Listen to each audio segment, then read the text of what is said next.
Hello guys, welcome to my YouTube channel time to study and art. इस video में हम BPSC 1C2 के first block का third unit cover कर रहे हैं। इसका नाम है गांधीवाद। इससे पहले 2 यूनिट की वीडियोस चैनल में अपलोड कर दी है मैंने। अगर आपने वो वीडियोस नहीं देखी तो चैनल की प्लेलिस्ट में जाकर आप प्लीज वो वीडियोस देखिए। इस वीडियो में हम गांधीवाद इस यूनिट पर डिस्कशन करेंगे। तो चलिए शुरू करते हैं। सबसे पहले देखेंगे गांधीवाद क्या है। महात्मा गांधी के विचार, आदर्श और उनके कार्य को गांधीवाद कहा जाता है। बहुत इजी लैंग्वेज में नोट्स बनाए हुए हैं, तो मैं एक बार रीड भी कर दूंगी तब भी आपको समझ आ जाएगा।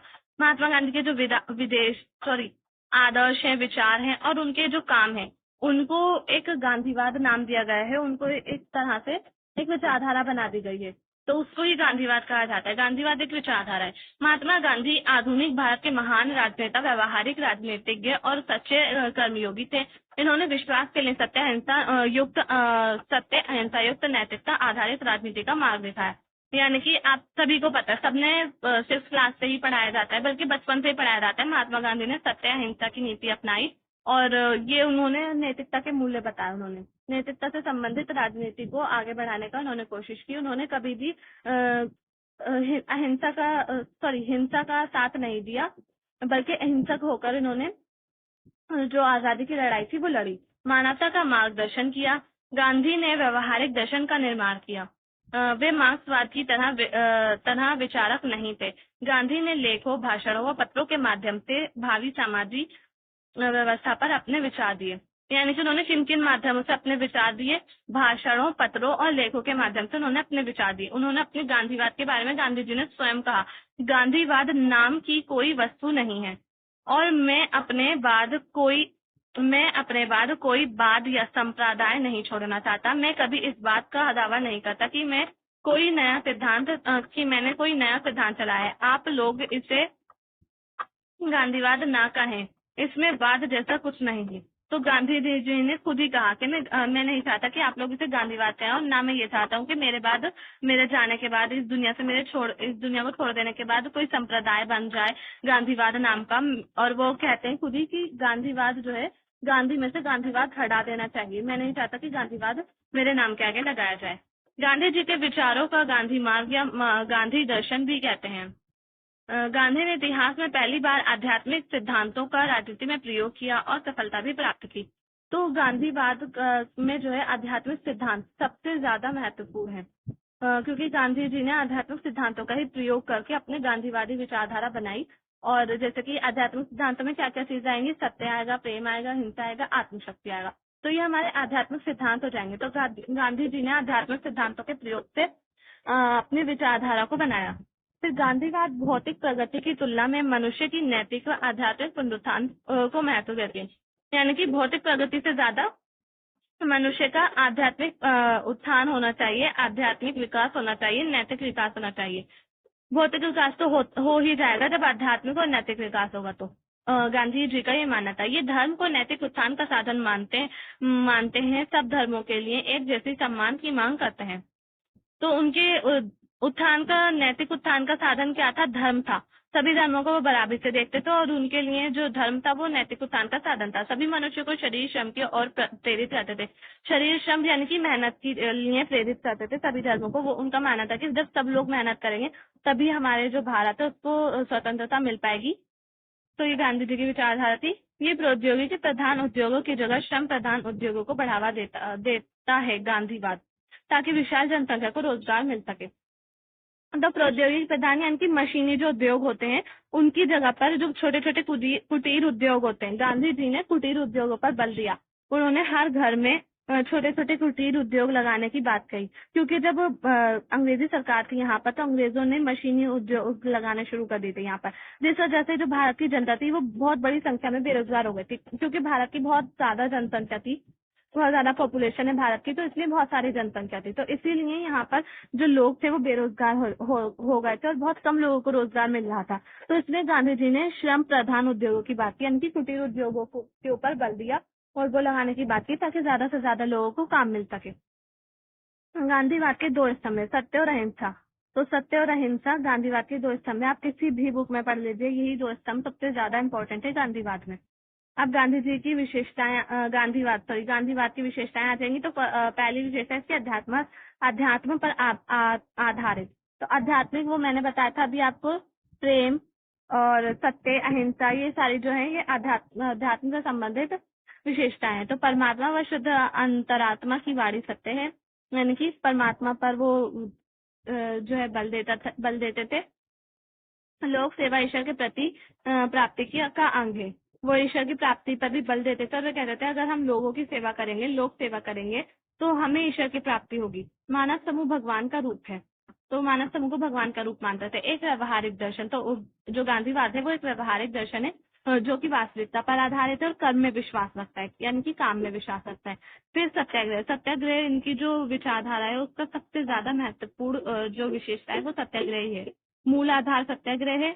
छल कपट धोखे का परित्याग, प्रेम सत्य व नैतिक शास्त्र का प्रयोग। ये वीर मनुष्य का शास्त्र, शक्तिशाली मनुष्य का सिद्धांत।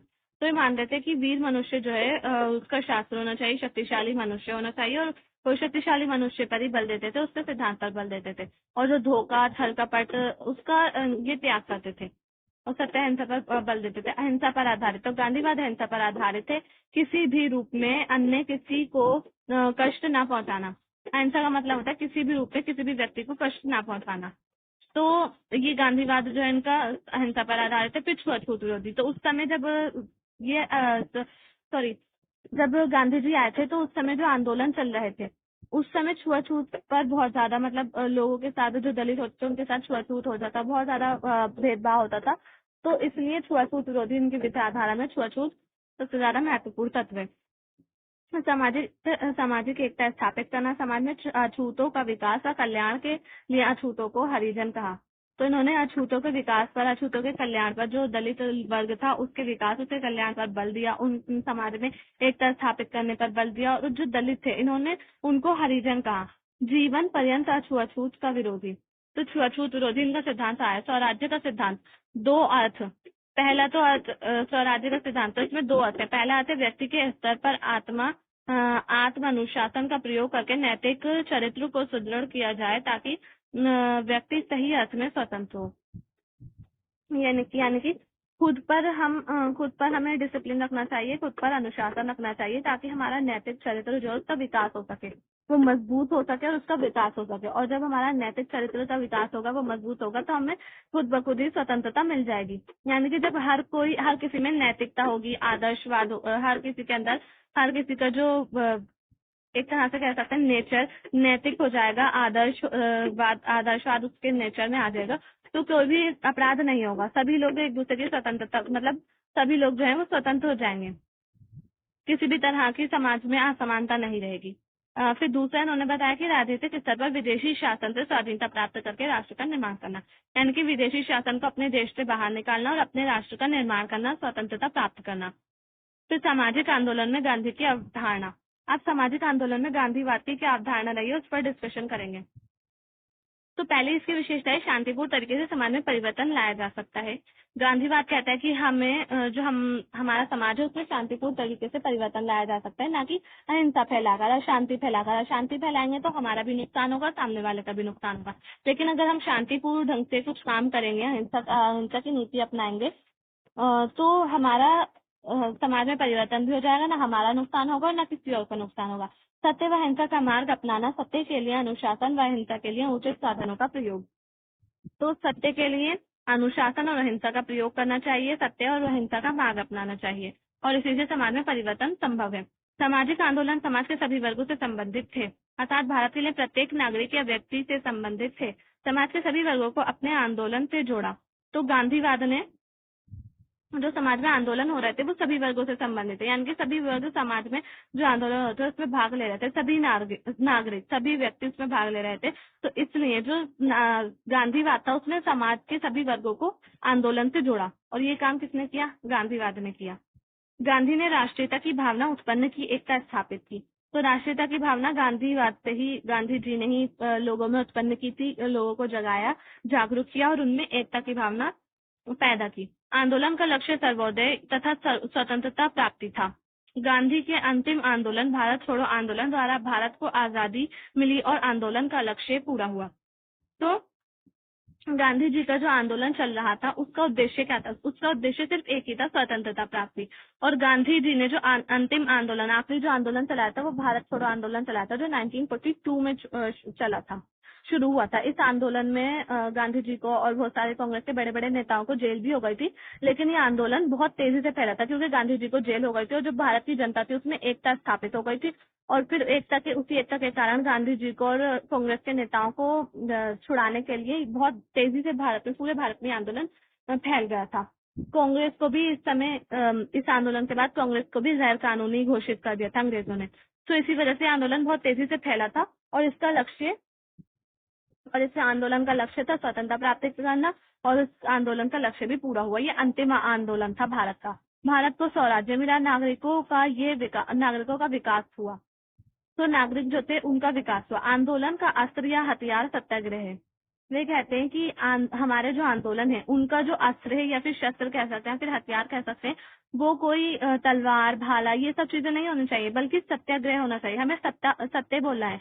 हम सत्य बोलेंगे तो हमारा जो सत्य है वो दुश्मन के लिए इतना ज्यादा दुखदायी होगा जितना कि कोई भाला या फिर तलवार भी नहीं हो सकता।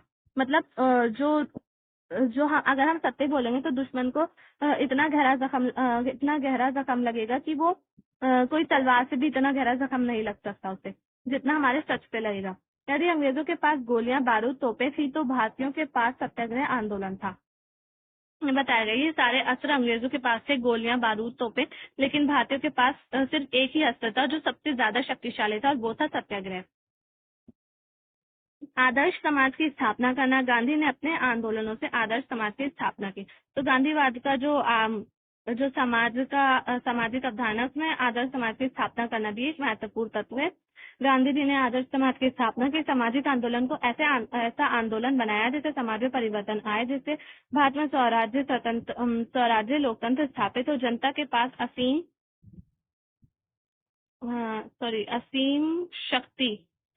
असीम शक्ति आए।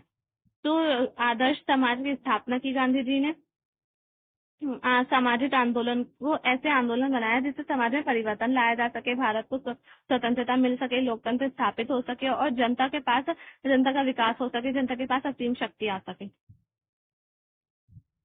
तो इसकी एक नेक्स्ट विशेष है सविनय अवज्ञा आंदोलन। हिंसा द्वारा राजनीतिक विरोधी यदि आवश्यक हो तो सविनय अवज्ञा आंदोलन चलाया। गांधी जी ने सर्वोदय यानी कि जाति, धर्म, लिंग आदि के आधार पर बिना भेदभाव के सभी का कल्याण और विकास हो सके। तो ये भी इनकी विशेषता है, सर्वोदय का आंदोलन चलाया इन्होंने। फिर इसके बाद है अपग्रह। व्यक्ति को सामाजिक तथा प्राकृतिक संपदा का उतना ही प्रयोग करना चाहिए जितना उसे तात्कालिक आवश्यकता हो। यानी कि ज्यादा से ज्यादा प्रयोग नहीं करना चाहिए कि हाँ ये तो प्राकृतिक संपदा है या फिर सामाजिक संपदा है तो हम इसका उपयोग कर लेते हैं, ऐसा नहीं करना चाहिए, बल्कि जितनी उसको जरूरत हो उस समय उसको जितनी जरूरत हो उतना ही उसको प्रयोग करना चाहिए। फिर इसके बाद शांतिपूर्ण सिद्धांत। उन्होंने शांतिपूर्ण सिद्धांत पर बल दिया। जब ये हिंसाओं का पाठ सीख जाएंगे तो अपराध नहीं होगा। वे कहते हैं जब सभी लोग अहिंसा का पाठ सीख जाएंगे तो अपराध नहीं होगा। अब गांधीवाद की कुछ विशेषताएं यहाँ पे दे रखी हैं, तो मैं अभी हमने ऊपर डिस्कस कर लिए हैं, ये ऐसे ही एक वर्ड में विशेषता दे रखी है। एक वर्ड है और उसको हमने ऊपर डिफाइन कर चुके हैं, तो ये वही एक वर्ड है। जैसे कि छूत विरोधी, विकेंद्रीकरण, अहिंसा, आदर्श राज्य, आध्यात्मिकता, व्यवहारिक दर्शन, सत्याग्रह, स्वराज्य, सविनय अवज्ञा आंदोलन, सर्वोदय, अपरिग्रह, स्वदेशी, ट्रस्टीशिप, साध्य व साधना। तो ये सब हमने ऊपर डिस्कस कर लिया है, बस ये एक वर्ड में इसकी विशेषताएं हैं। इसके बाद शक्ति हो, फिर इसके बाद यहाँ से करेंगे। गांधी ने कांग्रेस को जन आंदोलन का रूप दिया। गांधी के आने से पहले कांग्रेस कुछ वर्ग तक ही सीमित थी। गांधी जी के कारण कांग्रेस को व्यापक प्रबलता मिली तथा एक जन आंदोलन मास मूवमेंट का जन्म हुआ जिनमें हर वर्ग शामिल था। तो कांग्रेस जो थी वो पहले नेताओं तक सीमित थी। कांग्रेस में पहले नेता ही बड़े बड़े नेता जुड़े होते थे, हर वर्ग के नेता होते थे, लेकिन जो जनता थी वो कांग्रेस से नहीं जुड़ी हुई थी। जब गांधी जी आए तो उन्होंने जनता को भी कांग्रेस से जोड़ दिया, जनता को कांग्रेस की नीतियों के बारे में बताया, जनता को जागरूक किया और फिर जनता जो थी वो कांग्रेस से जुड़ती चली गई और आंदोलन में भाग लेने लगी, स्वतंत्रता आंदोलन में भाग लेने लगी। अब इसी को ही जन आंदोलन या फिर मास मूवमेंट कहा जाता है, जिसमें हर वर्ग शामिल हुआ। तो गाइस इस वीडियो में सिर्फ इतना ही। नेक्स्ट वीडियो में हम गांधी के राज्य संबंधी विचार इस टॉपिक पर डिस्कशन करेंगे। अगर हम ये अभी करेंगे तो वीडियो ज्यादा लेंथी हो जाएगी, तो इस वीडियो में सिर्फ इतना ही करेंगे। अगर आपको वीडियो पसंद आए तो प्लीज लाइक करें, शेयर करें, चैनल को सब्सक्राइब करना ना भूलें।